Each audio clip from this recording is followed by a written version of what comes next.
hayag sa aming kalagitnaan. Purihin ka, O Diyos, Ama, at tunay, Panginoon, ang karunungan nagmumula sa inyo, Panginoon, ng pagkaloob niyo po sa akin, upang mahayag, Panginoon, ang iyong kaluwalhatian. Salamat, Panginoon. Ito po ang aming sama-samang dalangin. Pasasalamat sa pangalan po ng Panginoong Hesukristo kay San Santong Espiritu. Amen. Makakaupo na po ang lahat.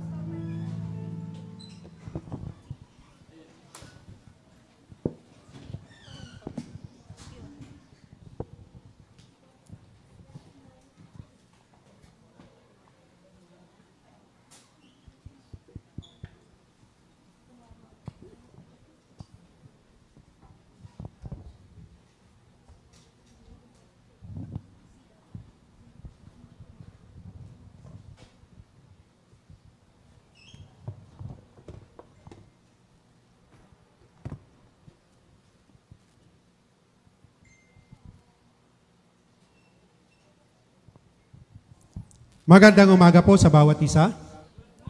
So, pasensya na po dito sa side kasi hanggang dito lang yung mic. Dito lang ako makakalakad. Maiksi ito. Ano? Purihin po ang Panginoon. Isa po sa pinakamahirap na bahagi ng buhay Kristiyano ay ang katotohanan na ang pagiging tagasunod po ni Kristo ay hindi po garantiya na hindi tayo makakaranas ng mga pagsubok at kahirapan. Bakit tinahayaan ng isang mabuti at mapagmahal na Diyos na dumaan tayo sa mga pagsubok at kahirapan, gaya ng kamatayan sa mahal sa buhay, at kung ano-ano pa pong mga pagsubok, kahirapan, kapighatian na nararanasan nandyan po yung nagkakaroon ng pagkakasakit, kasalatang pinansyal, pag-aalala at pagkatakot. Kung tunay na iniibig tayo ng Diyos, bakit ipinararanas niya ang kapighatian sa buhay ng isang tao, lalo na sa mga naglilingkod sa Kanya? Hindi ba't ang pagmamahal ay nangangahulugan na nais niyang mabuhay tayo ng maginhawa at komportable? Ito po ay ilan lamang sa mga katanungan na mahirap pong sagutin kung sa ating pong sariling karunungan lamang tayo magtitiwala. Mahirap po itong sagutin sapagkat sa ganitong sitwasyon, mahirap din pong makausap ang mga taong may pinagdadaanan sa kanilang buhay. Ngunit, kung ating pong sasagutin ang mga katanungang ito, ang nangangahulugan lamang po, dapat po tayong kumonsulta sa salita ng Panginoon sapagkat dito po makikita natin ang katotohanan kung papaano po ang mga nangyayari sa buhay kahit na tayo ay mananampalataya na ay nakakaranas pa rin ng mga kapighatian. Balikan lamang po natin yung dinalang mensahe ni Pastor Olan nung Sunday habang bumabagyo. Tayo naman ay nasa bahay. At tunay nga na salamat sa Panginoon sapagkat kahit may bagyo, ay ganun lang yung ihip ng hangin. Super typhoon na po yun, pero nakita natin ang pagkilos ng Panginoon. So yung mensahe po ni Pastor Olan last Sunday, mayroon po siyang pamagat na spiritual depression, na at kanya pong ginamit ay ang Psalms 42:11. Sabi po doon, bakit ka nababagabag, kaluluwa ko? Bakit ka nag-aalala sa loob ko? Umasa ka sa Diyos sapagkat pupurin ko pa siya ang aking tagapagligtas at aking Diyos. No? Even si Haring David ay nagkaroon po siya ng pagkabagabag. Dumaan siya sa mga pagsubok, dumaan siya sa kapighatian, at nagkaroon nga po dito ng katanungan sa kanyang sarili na yung nababagabag ang kanyang kaluluwa, at sa bandang dulo, tinanong niya, bakit ba nababagabag ang aking puso at ang aking kaluluwa? No? At ngayong umaga, sa pagpapatuloy po ng ating mensahe, no, mula po sa ating Panginoon, pag-aralan po natin kung bakit sa kabila na ang isang tao ay naglilingkod na o isa na siyang mananampalataya sa Panginoon, ay nakakaranas pa rin ng mga spiritual depression, mga masasakit na pangyayari na nagdudulot ng kapighatian sa buhay, at kung ano-ano pa po na kapighatian na nararanasan kahit na tayo ay mga mananampalataya na. Samahan niyo po ako na basahin ang talata natin ngayong umaga na matatagpuan sa John 16:33. Sabi po diyan, sinabi ko ito sa inyo upang sa inyong pakikipag-isa sa akin ay magkaroon kayo ng kapayapaan. Magdaranas kayo ng kapighatian sa sanlibutan ito. Ngunit, tibayan ninyo ang inyong loob na pagtagumpayan ko na ang sanlibutan. Jesus is honest about the difficulties Christians will face, including yung persecution, hardship, pain, and sorrow. Pinauna na pong sinabi ng Panginoon, kaya wag na po tayong magtaka sapagkat nung narito pa ang ating Panginoon, sinabi niya, magdaranas kayo ng mga kapagitaan sa mundong ito. Kaya ngayong umaga po, pag-aralan po natin,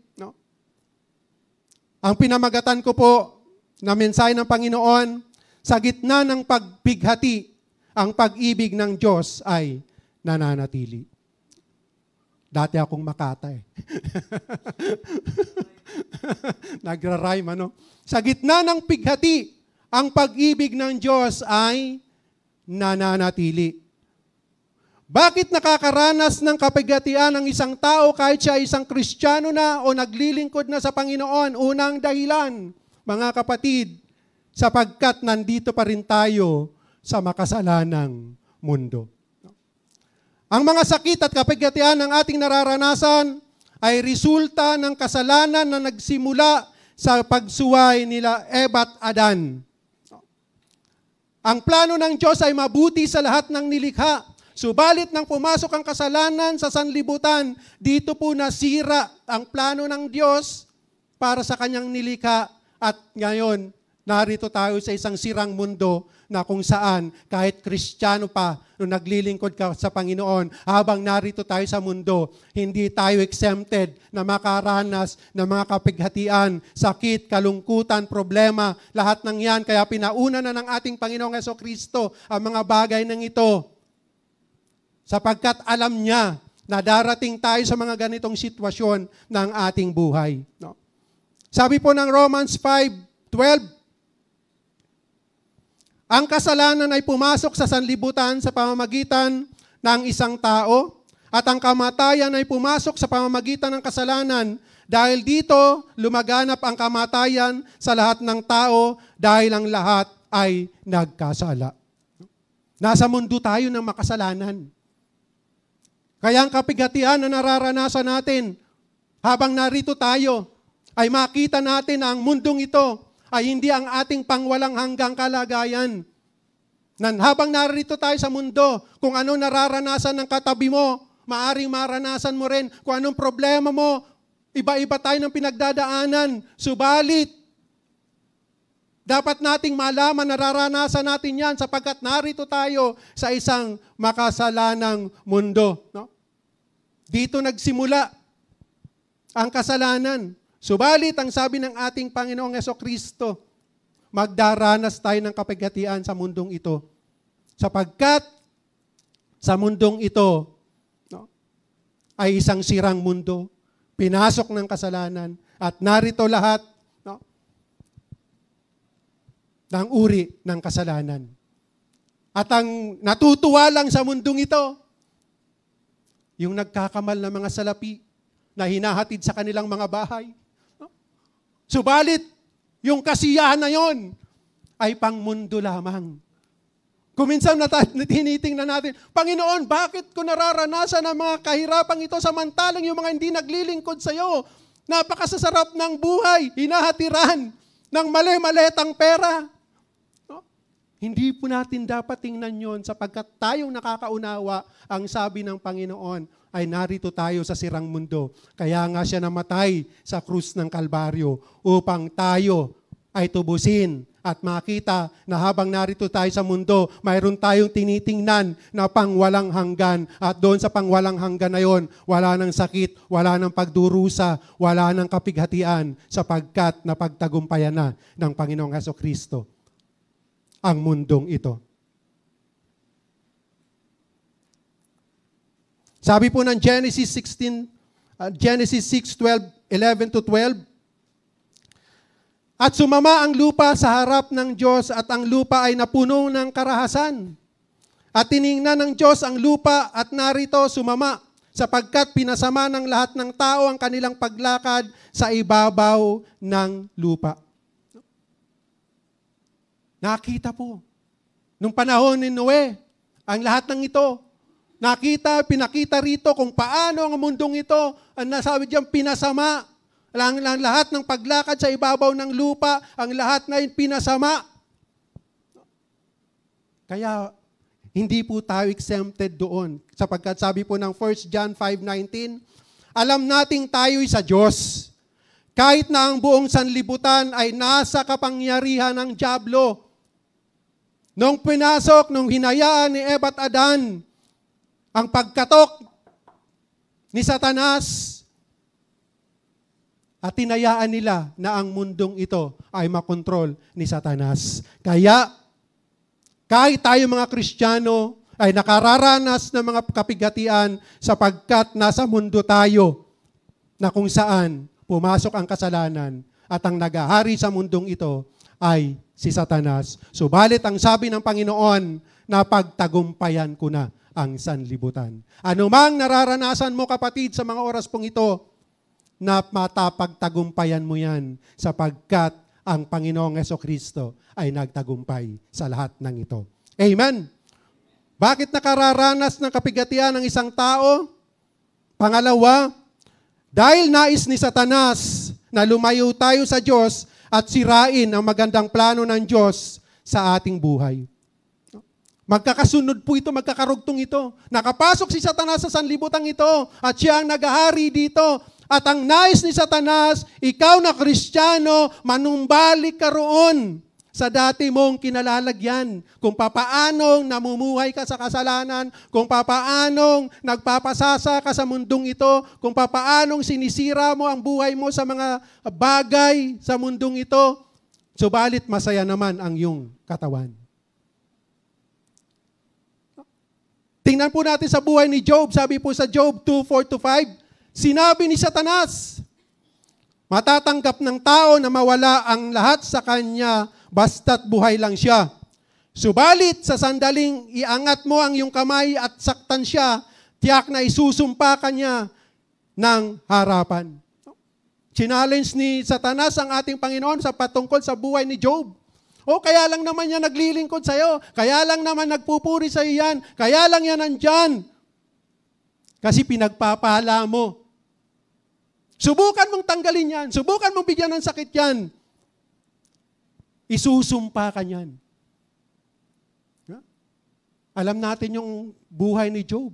Kaya nga nung nakita siya ng asawa niya, sumpain mo na kasi ang Diyos mo. Nang mamatay ka na. Subalit ano po ang sagot ni Job?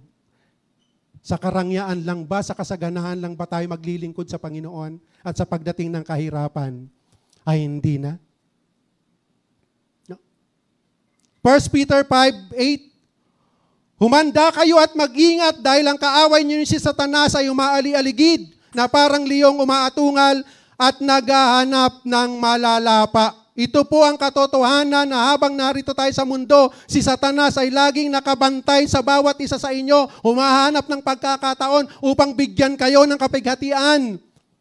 Katulad ni Job, tapat siyang naglilingkod sa Panginoon, subalit dumating si Satanas upang sirain ang kanyang paglilingkod na yon, subalit nabigo siya sapagkat kilala ni Job ang Diyos na kanyang pinaglilingkuran. Tayo rin, as a warning, na si Satanas ay nasa mundong ito. Nais niyang sirain ang ating relasyon sa ating Panginoon upang lumayo tayo, magkaroon tayo ng maraming question. Panginoon, naglilingkod naman ako sa iyo. Buti pa noon nung wala pa ako sa iyo, masaya ang aking buhay. Bakit nung maglingkod ako sa iyo, nararanasan ko ito, lalayo na lang ako? Hindi po ganon. Ang salita ng Panginoon ang nagpapaalala sa atin na humanda tayo at mag-ingat sapagkat umaali-aligid si Satanas. At sabi po ng John 10:10, dumarating ang magnanakaw upang nakawin at patayin ang mga tupa. Upang tayo ay patayin muli sa ating pagkakaunawa patungkol sa Diyos. Kamatayan at pagkawasak ang dala niya sa kanila. Subalit, sabi ng Panginoon, ngunit ako'y naparito upang magkaroon ng mga tao ng buhay na ganap. Isipin po natin kapag dumadaan tayo ng kapighatian. Isipin natin na si Jesus Christ, sa kabila na nagkasala tayo, tinubos niya tayo sa krus ng Kalbaryo upang bigyan tayo ng tunay na kaligayahan. Kahit narito pa tayo sa mundo, dumaranas tayo ng mga pagsubok, dumaranas tayo ng mga kapighatian, subalit ang pangako ng Diyos ay buhay na ganap hanggang sa dulo ng walang hanggan. Pelikula po yun. No? Pangwalang hanggan ang nais ng Panginoon, hindi lang pang dito. No? Pangatlo, bakit nakakaranas ng kapighatian ng isang tao o na kahit siya ay naglilingkod na sa Panginoon? Paggawa ng maling desisyon at hindi ayon sa kalooban ng Diyos. Tingnan natin, may part tayo. Minsan nakikita natin, nakala natin, pagsubok pa yung nararanasan natin. Subalit, yung parte ng ating desisyong paggawa ay hindi ayon sa kalooban ng Panginoon. No? Nag-asawa ka ba naman ng manlalasing, sugarol? Choice mo yun eh. Di ba? Kapighatian talaga ang magiging hatid nun sapagkat ang nais ng Panginoon ay hindi sa ganon. Kaya nakakaranas ka kahit na ikaw ay Kristiyano na kung ikaw ay lumilihis sa nais ng Diyos. Sabi po ng Galatians 6:7-8, huwag ninyong linlangin ang inyong sarili. Hindi maaaring tuyain ng Diyos. Kung ano ang itinanim ng tao, yun din ang kanyang aanihin. Ang nagtatanim para sa sarili niyang laman ay aani ng pagkabulok mula sa laman. Ngunit ang nagtatanim para sa Espiritu ay aani ng buhay na walang hanggan. Mga kapatid, tingnan natin ang ating kapighatiang pinagdaraanan. Ito ba ay bunga ng aking pagsuway sa Panginoon? Ito ba ay maling desisyon na kung saan ginawa ko to without consulting my Lord and my God? Magkakaroon po ng bunga yun sapagkat kung ano ang itinatanim ng tao, ito ay kanyang aanihin. Sabi po ng Kawikaan 14:12, may daang matuwid sa tingin ng tao, ngunit kamatayan ang dulo nito. Ano mang nakikita natin, especially ngayon sa social media, nandyan na lahat. No? Akala natin tama. Subalit sa dulo ay kamatayan. Kapag tiningnan natin, akala natin, lahat naman sa gobyerno, nangungurap, makakuha nga rin ng konti. Hindi po ganon. Tayo mga Kristiyano, lahat ng bagay, dapat sa lahat ng ating desisyon, we consult the Lord. Dahil tayo ay Kristiyano. Lord. Di ba? Hindi lang tagapagligtas kasi. Pag sinabing, Jesus is your Lord, ibig sabihin, hindi ka gagawa ng anumang bagay na walang pagkonsulta sa Panginoon. Pag gumawa ka sa sarili mong bagay, hindi siya Lord. Ikaw pa rin ang Lord ng sarili mo. No? Pang-apat po, bakit nakakaranas ng kapighatian ng isang tao kahit siya ay mananampalataya o naglilingkod na sa Panginoon? Pinahihintulutan ito ng Diyos para dalisayin ang ating pagkatao at palaguin ang ating pananampalataya. Take note of this, my brothers and sisters. Pinahihintulutan. Pain and suffering are not God's original design. Pinahihintulutan lang, pero hindi siyang gumagawa para ikaw ay mamighati. Katulad kay Job. Yung si Satanas ang gumawa ng kapigatian kay Job. Pinahintulatan niya sapagkat kilala na si Job. Ang sabi niya, sige, pero wag mo siyang papatayin. Kasi kilala niya si Job. At sa bawat isa ay may itinuturo ang Diyos. Lalo na ang pananampalataya sa paglago. No? Si Joseph, di ba? Nakulong, napagbintangan. Subalit pinahintulutan ng Diyos ang lahat ng yon upang siya ay magamit sa mas malaking paggamit sa Kanya ng Panginoon.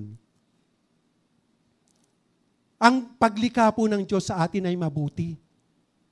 Hindi po nais ng Diyos na nilikha tayo tapos papadaanin tayo sa kapighatian. Hindi po yun ang original ng ating Panginoon. Sabi po ng Genesis 1:31, at nakita ng Diyos ang lahat ng kanyang nilikha at narito, napakabuti.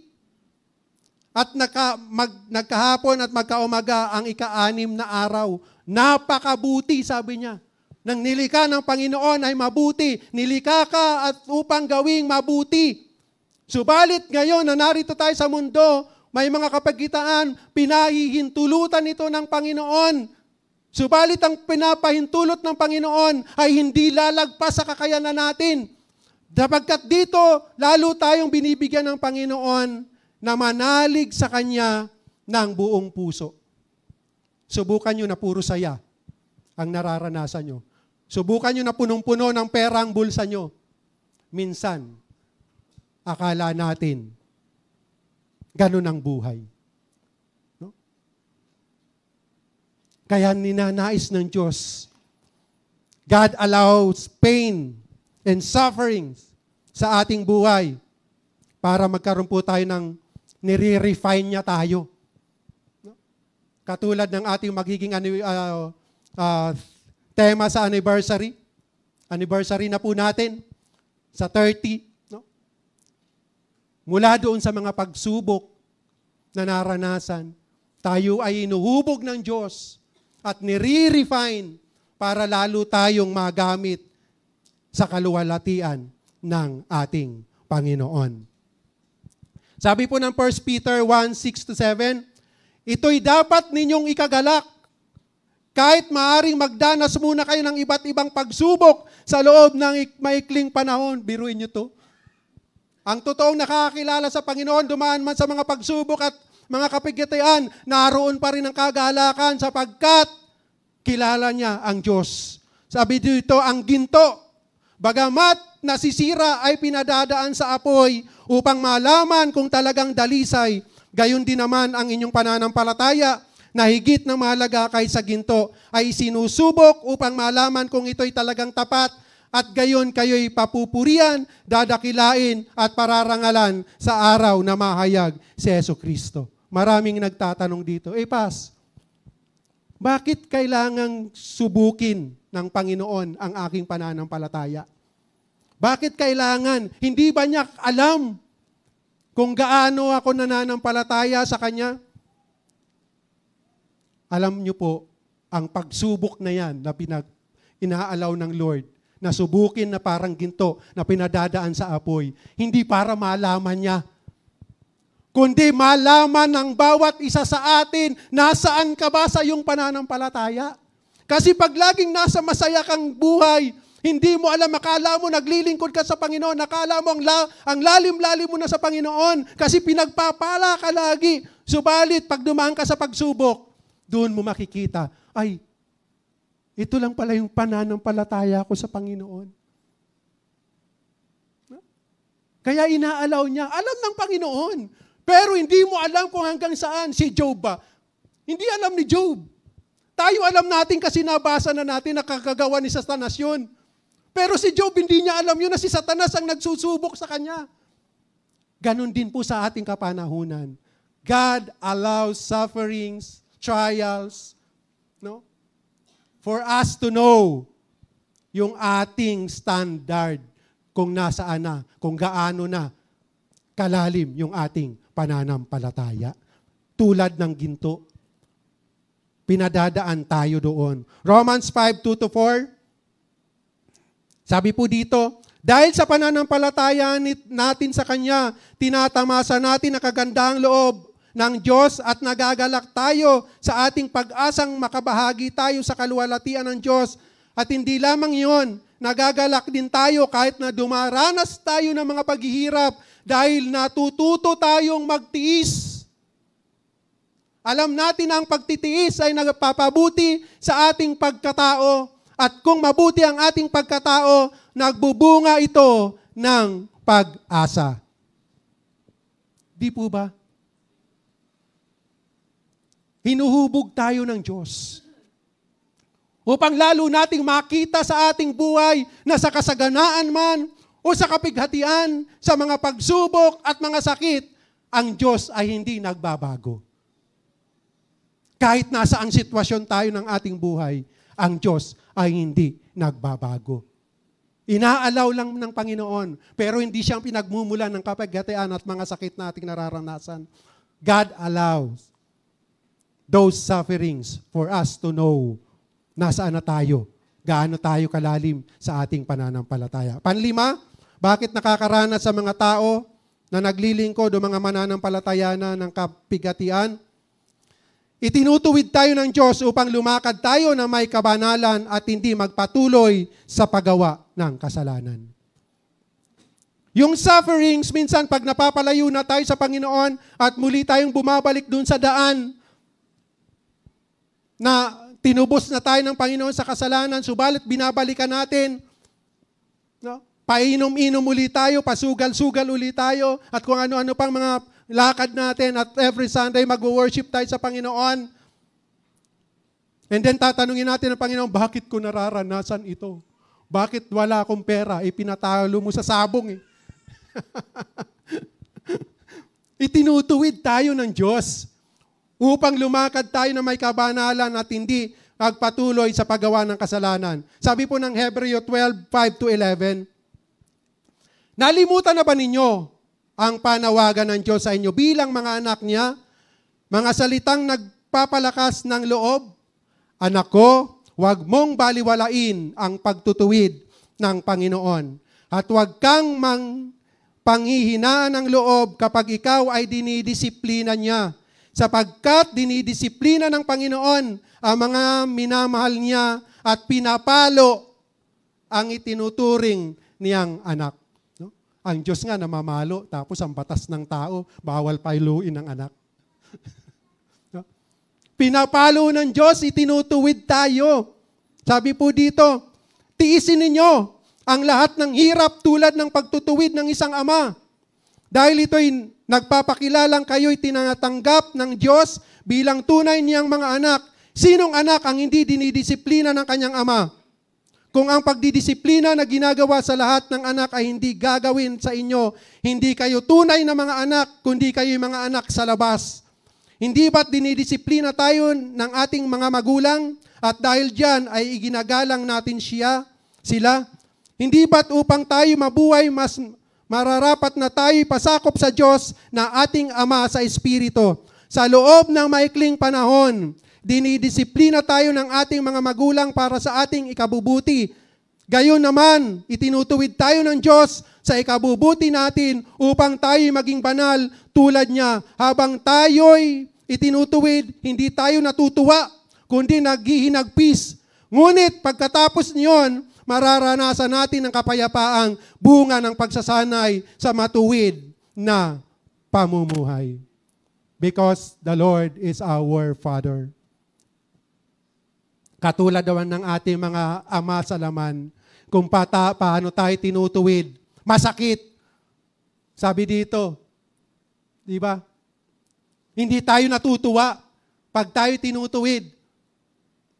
Nanlulumo tayo, umiiyak tayo. Subalit, sabi po dito, kapag tinanggap natin ang pagtutuwid ng Panginoon, kapayapaang bunga nito ay mararanasan natin sa ating buhay.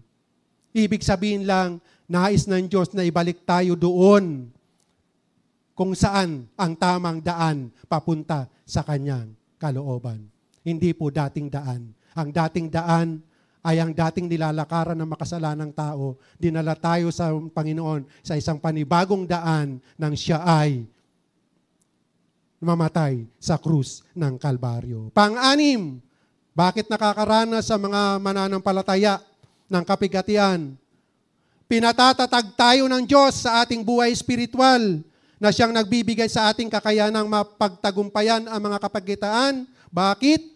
Upang makapagbigay tayo ng suporta sa mga kapatid na dumaranas din ng katulad ng mga kapighatian at pagsubok na ating naranasan. May purpose. Papaano na lang kung lahat na nasa iglesia ay puro masasaya at may isang kapatid na biglang nagkaroon ng pagsubok? Papaano natin sila dadamayan at sasabihin natin, kaya mo yan kapatid? Binibigyan tayo ng pagkakataon, pinatatatag tayo ng pagsubok ng Panginoon upang yung mga kapatid natin yan na nararanasan niya ang pagsubok, naranasan mo rin, kaya mo siyang abutin at sabihin kung papaano mo natagpasan ang mga pagsubok na yan sa iyong buhay. May mga kapatid tayo na may mga sakit ang kanilang mahal sa buhay. May kapatid tayo na namatayan. At dapat makita natin na as a church, bakit nangyayari to? Bakit sa kabila na naglilingkod tayo, naroon tayo kapag mayroong nalilito na mga kapatid, kaya nating abutin, yakapin natin at sabihin natin, ang lahat ng yan ay naranasan ko. Subalit sa pamamagitan ng pag-ibig at kadakilaan ng Diyos, siya ang nagbigay sa akin ng lakas upang mapaglabanan at mapagtagumpayan ang lahat ng ito. Sabi po ng 2 Corinthians 1, 3-7, purihin natin ang Diyos at Ama ng ating Panginoong Hesukristo, ang Ama ng kahabagan at Diyos na pinagmumula ng lahat ng kaaliwan. Inaalaw niya kami sa aming mga kapighatian upang sa pamamagitan ng kaaliwang tinanggap natin sa Kanya ay maaliw naman namin sa mga nahahapis. Di po ba? Sabi ni Pablo, lahat ng kapighatian na kanilang naranasan, inaliw sila ng Diyos at sa kaaliwan na naranasan nila sa kabila ng kapighatian na kanilang naranasan, ito po ay tinanggap nila at yung pangaaliw na yun ng Diyos ay kailangan may aliw din nila doon sa kanilang mga tinuturuan na mga dumaraan sa pagkahapis. No?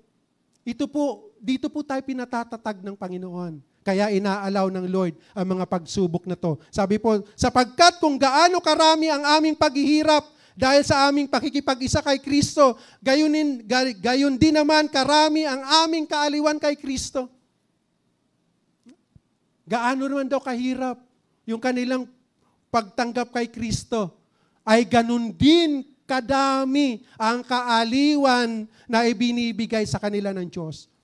Yes, hindi nawawala ang pagsubok, ang mga kapighatian sa mundong ito. Subalit, katulad ni Apostol Pablo, kung papaano yung hirap na pinagdaanan niya, nakita niya kung papaano siya inaaliw ng Diyos sa lahat ng kapighatian na yun. At yung kaaliwan na yun ay nadadala niya sa mga kapatid na may pinagdadaanan na mga pagsubok sa kanilang buhay. Sabi po dito, kung naghihirap man kami, ito'y para sa ikaaliw at ikaliligtas ninyo. Kapag naaaliw kami, kayo may naaaliw rin at lumalakas upang inyong matiis ang mga kapighatiang dinaranas ninyo tulad namin. Kaya matibay ang aming pag-asa para sa inyo sapagkat alam namin kung paanong kahati kayo sa aming kahirapan, magiging kahati rin kayo sa aming kaaliwan. Amen. Palakpakan nga po natin ang Panginoon. Sa lahat ng sitwasyon, may pighati man, may kasiyahan man, lagi tayong magpasakop sa ating Panginoon.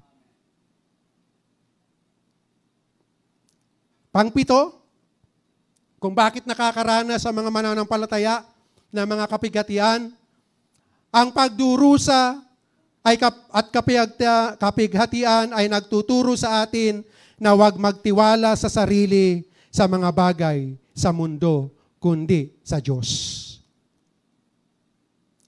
Kung walang kapighatiang mararanasan ng tao, magtitiwala siya sa kanyang sarili. Magtitiwala siya kung anong meron siya. Magtitiwala siya sa mundong ito at hindi na niya kailangan ng Diyos. Sabi po ng mga awit 146, 3-9, huwag kayo magtiwala sa mga makapangyarihang tao o kanino man dahil sila'y hindi makapagliligtas. Kapag sila'y namatay, babalik sila sa lupa at ang kanilang mga binabalak ay mawawalang lahat. Yung pinakamatandang senador namatay, 100 plus. Pinakamayaman din yun. Pero lahat ng yun, pag wala na, wala nang pag-asa. Pag sinabi ng Panginoon, tapos na. Yung mga humahakot ng mga malay-maletang pera, isang pitik ng Diyos. Kaya sabi ng Panginoon sa ating mga mananampalataya, huwag kang umasa sa kapangyarihan ng tao. Huwag kang umasa sa kayamanan ng mundong ito. No? Mapalad ang tao na ang tulong ay nagmumula sa Diyos. Diyos ni Jacob na ang kanyang pag-asa ay sa Panginoon na kanyang Diyos na siyang gumawa ng langit at lupa, ng dagat at ang lahat ng narito. Mananatiling tapat ang Panginoon magpakailanman. Palakpakan po natin ang Panginoon. Mananatiling tapat ang Panginoon magpakailanman. Binibigyan niya ng katarungan ang mga inaapi at binibigyan ng pagkain ang mga nagugutom. Pinalalaya ng Panginoon ang mga bilanggo. Pinagagaling niya ang mga bulag para makakita. Pinalalakas ang mga nanghihina at ang mga matuwid ay minamahal niya. Iniingatan niya ang mga dayuhan, tinutulungan ang mga ulila at mga byuda, ngunit hinahadlangan niya ang kagustuhan ng masama. Palakpakan natin ang Panginoon.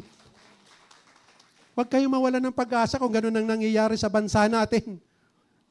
Sabi dito, hinahadlangan ng Panginoon ang kagustuhan ng masama. At ang sabi dito, lahat ng inaapi, magkakaroon ng katarungan, no? Palalayain ang mga nakabilanggo, na sa kanya ay nagtitiwala, yung mga nagugutom ay kanyang pakakainin, makakakita, ang mga bulag, pinalalakas sa mga nanghihina, at ang mga matuwid ay kanyang minamahal. Amen. Yun ang katotohanan. Yun ang katotohanan na sinabi ng Panginoon. Kaya tayo dumaranas ng kapigatian sa buhay at mga pagsubok upang makita natin na huwag tayong magtiwala sa ating mga sarili. No? Mga awit 62:8-10, kayong mga mamamayan ng Diyos, magtiwala kayo sa Kanya sa lahat ng oras. Sabihin sa Kanya ang lahat ng inyong suliranin dahil siya ang nag-iingat sa atin. Ang tao dakila man umangmang ay hindi mapagkakatiwalaan, pareho lang silang walang kabuluhan, magaan pa sila kaysa hangin kapag tinimbang. Huwag kayong umasa sa perang nakukuha sa pangingikil. Mga senador, mga congressman, lahat ng nasa gobyerno, pag napanood nyo to, at sa atin dito lahat, huwag kayong umasa sa perang nakukuha sa pangingikil at pagnanakaw. Sabi po, hindi po ako may sabi niyan. Panginoon, dumami man ang inyong kayamanan, huwag ninyo itong mahalin. Sa atin naman ng mga Christian, pagpalain man tayo ng Panginoon ang mga financial o anumang uri ng kayamanan, ang paalala niya, huwag natin itong mahalin sapagkat lahat ng ito ay nagmula sa Diyos. Anumang mayroon tayo, always recognize nang pinagmumulan nito ay ang ating Panginoon. Amen? Ano ba ang dapat gawin kapag dumaranas tayo ng kapagitian at pagdurusa? Na kung ikaw ay dumaranas ng kapagitian at pagdurusa sa mga oras ng ito, ano ba ang dapat gawin? Una, alalahanin natin na ang Panginoong Jesucristo mismo ay nagtiis ng pisikal at emosyonal na pagdurusa sa krus bilang patunay at batid niya ang kirot ng ating pagdurusa at karamay natin siya sa ating kapighatian. Naranasan po ni Jesus Christ, mga kapatid. Gaano man kahirap, gaano man kalaki, gaano man kasakit, ang nararanasan mo sa mga oras na to, nauunawaan tayo ng Diyos. Bakit?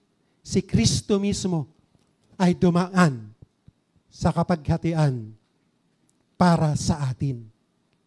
Tingnan po natin yung agony in the garden ng ating Panginoon sa Luke 22:41-44. Sabi po diyan, para makita po natin. At siya'y humiwalay sa kanila na may agwat ng isang bato, at siya'y nanikluhod at nanalangin na sinasabi, Ama, kung ibig mo, ilayo mo sa akin ang sarong ito. Gayon may huwag mangyari ang aking kalooban, kundi ang iyo. At napakita sa kanya ang isang anghel na mula sa langit na nagpalakas sa kanya. Nang siya'y nanlulumo at nanalangin siya ng lalong maningas at ang kanyang pawis ay naging gaya ng malalaking patak ng dugo na nagsitulo sa lupa. No? Tingnan natin ito. Nung malapit na ang paghihirap ng Panginoong Jesucristo bilang tao, hindi siya talaga 100% na tao, na katulad ng paniniwala. Siya ay nagkatawang tao. At tulad ng tao kung paano siya tulad nating tao kung paano siya nasasaktan din siya. At ipinakita dito, nung siya ay nasa agony in the garden, nananalangin siya. Sa Garden of Gethsemane, sabi niya, Ama, kung ibig mo, ilayo sa akin ang sarong ito ng paghihirap. Ngunit ang sabi na, subalit, wag ang kalooban ko, kundi ang kalooban mo. And then, nagpadala ang Diyos ng anghel upang siya ay aliwin at bigyan ng kalakasan. Kung papaano tayo nagdaranas ng hirap, naranasan din ng ating Panginoon.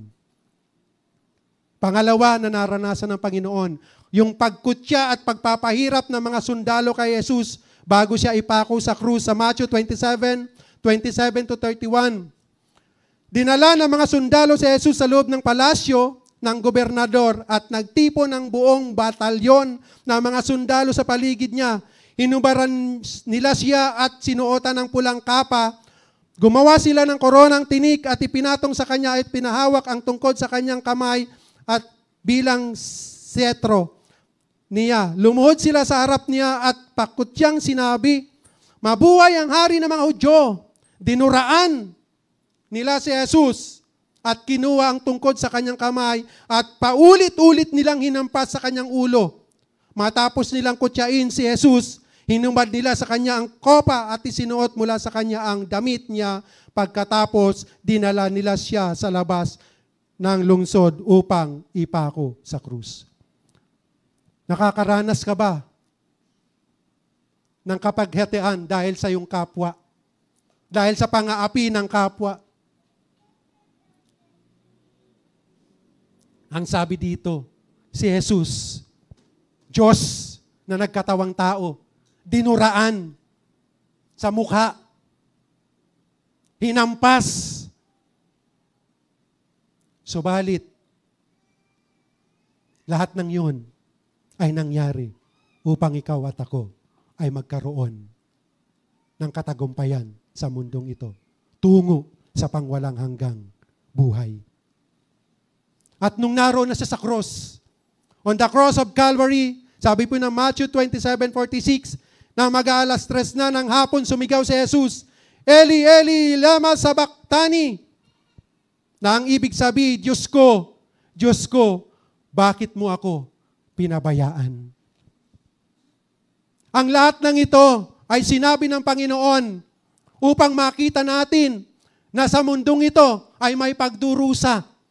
Ipinakita niya na siya sa kanyang katawang tao kung papaanong nararanasan mo, kung papaanong nagtatanong ka, Diyos ko, bakit ko nararanasan ito? Diyos ko, bakit mo ba ako pinabayaan? Lahat ng ito, ipinakitang halimbawa ng Panginoon upang sa ating buhay, Kristiyano, na kapag tayo dumaranas ng kapighatian, tingnan natin ang paghihirap ng ating Panginoon na siya mismo Naranasan niya ang lahat ng ito. Amen. Pangalawa, papaano natin naharapin ang kapigatian? Panghawakan natin ang katotohanan na kasama natin si Kristo at kanyang napagtagumpayan ng sanlibutan. Sabi ng Panginoong Jesucristo sa ating teksto, sinasabi ko ito sa inyo upang sa inyong pakikipag-isa sa akin ay magkaroon kayo ng kapayapaan. Magdaranas kayo ng kapigatian sa sanlibutan ito. Ngunit tibayan ninyo ang inyong loob na pagtagumpayan ko na ang sanlibutan. Ano mang hirap ang pinagdadaanan mo ngayon, ang sabi ng Panginoon, maging magalak ka sapagkat ang kapigatian ng mundong ito ay napagtagumpayan ko na, kasama kita sa katagumpayang yan. Amen? Kapag dumaranas tayo ng pagsubok, sabihin natin, napagtagumpayan na ito ng Panginoon. Yes, hindi masamang umiyak. Yes, hindi masamang malungkot. Subalit pagkatapos ng lungkot, sakit at hirap, balikan natin ang ating Panginoon upang sa lahat ng ating mga kapigatian, makita natin ang kabutihan ng Diyos. Ang pangako ng Diyos, kung paano sinabi niyang nagtagumpay na siya sa mundong ito, ikaw at ako ay nagtagumpay din sa mundong ito. Sa lahat ng uri ng sakit, pahirap, kapigatian ng mundong ito. Pangatlo, papaano natin naharapin kapag dumaranas tayo? Ipagkatiwala natin sa Diyos ang ating mga kapighatian at pagdurusa dahil sa lahat ng bagay, gumagawa ang Diyos para sa ating ikabubuti. Anumang hirap yan, gaano man tinitingnan natin ang sitwasyon nating dinaranasan ngayon, kino-convert yan ng Panginoon sa ating ikabubuti.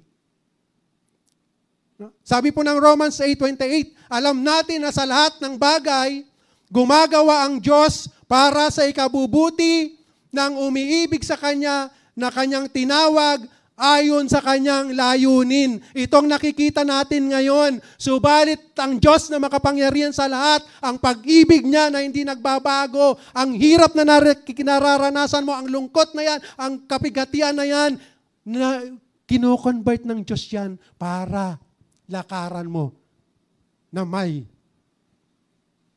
katapangan sapagkat ang Diyos ay tapat sa Kanyang pangako. At sa dulo ng yan, kapag ipinagkatiwala natin sa Diyos, makikita natin, katulad ni Joseph, ito pala yung plano ng Panginoon, kung bakit pala ako nakulong, kung bakit pala ako pinagbintangan, gagamitin pala ako ng Panginoon dito.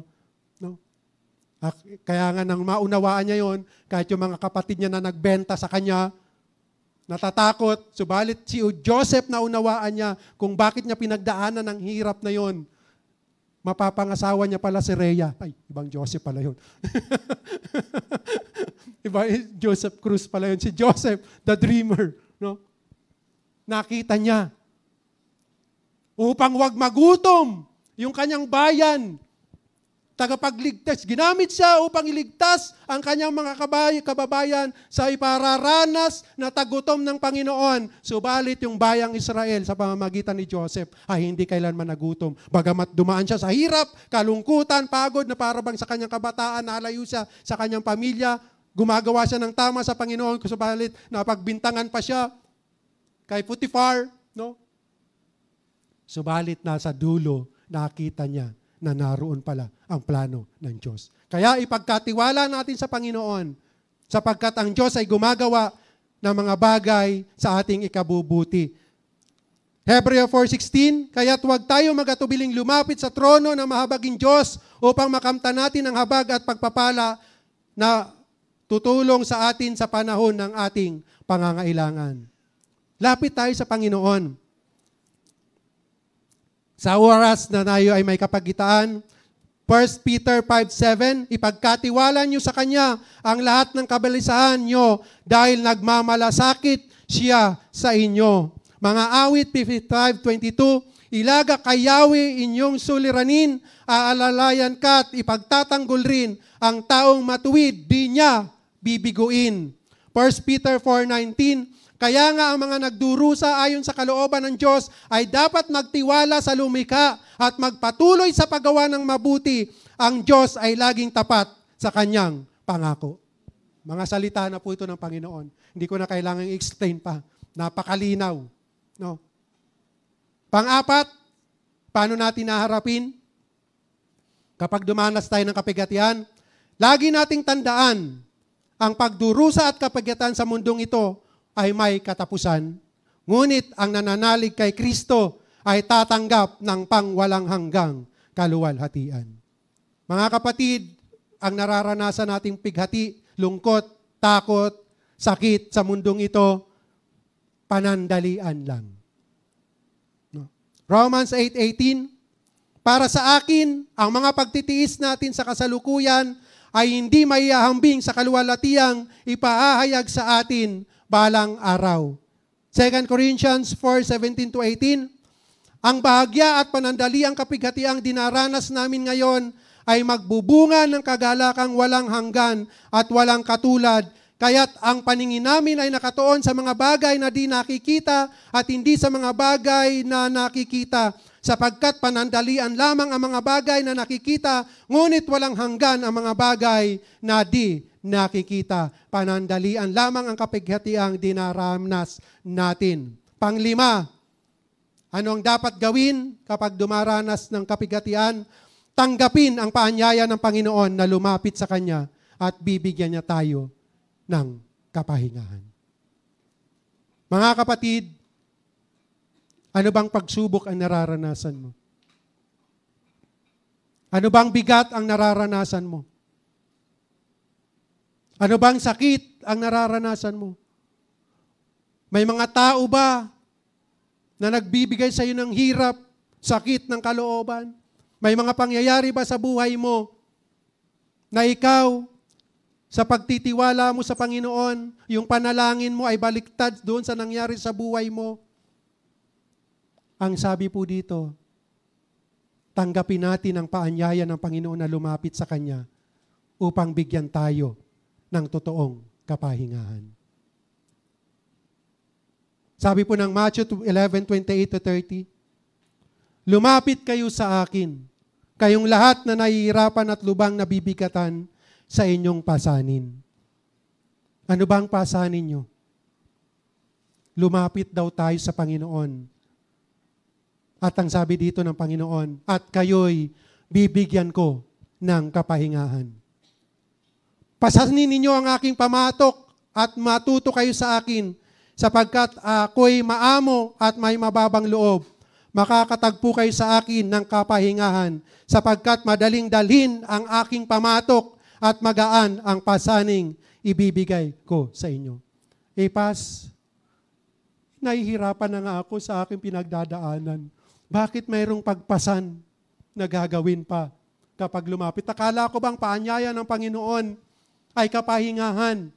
Bakit may pagpasan na gagawin? Ano po ba yung pagpasan na yun? Yung pagpasa na yun, pinasa na ni Kristo. Pinalalapit tayo, bibigyan tayo ng kapahingahan upang yung pinapasan mo sa kasalukuyan, kasama mo si Kristo na papasan yan. At yung pamatok na sinasabi ng Panginoon, pasanin ng kanyang pamatok, ibig sabihin, huwag ka nang lalayo sa Kanya at huwag mo nang ipamatok muli ang mundo ito, kundi ang pamatok ng Diyos ang dalhin mo sa iyong pasanin. Sapagkat yung pamatok na yan, napagtagumpayan na ni Kristo, natubos na ni Kristo ng kanyang dugo. At pag ipinamatok sa atin yon, hindi ka na makakaranas ng hirap ng pagdala noon sapagkat napagtagumpayan na ni Kristo sa krus ng Kalbaryo. Kaya ang paanyaya niya, kayong lahat ng nabibigatan, lumapit kayo sa akin at bibigyan ko kayo ng kapahingahan. At ang kapahingahan na yon ay nagmumula sa Diyos. At ang lahat ng narito sa loob ng iglesia ay kaparti tayo sa kapahingahan ng yon upang sa mga labas na nakikita natin na may nahihirapan, dali natin sa loob upang ang kanilang dinadanas ay maranasan din nila ang pamatok ng Diyos. Amen? Madaling pasanin ang pamatok ng Panginoon. As a conclusion, palakpakan po muna natin ang Panginoon. Conclusion na. Ang hirap kasi sumunod kay Pastor Olan sa mga... Di po. No? Napakabuti po ng Panginoon. Amen. May natututunan po ba kayo? Amen. Kami po kasi mga pastor, hindi kami tumatayo rito na para lang makagawa ng mensahe. Kailangan naming pagpuyatan, pag-isipan, kung ano bang kailangang makita, lalo po ngayon na maraming napagdadaanan ang mga kapatid.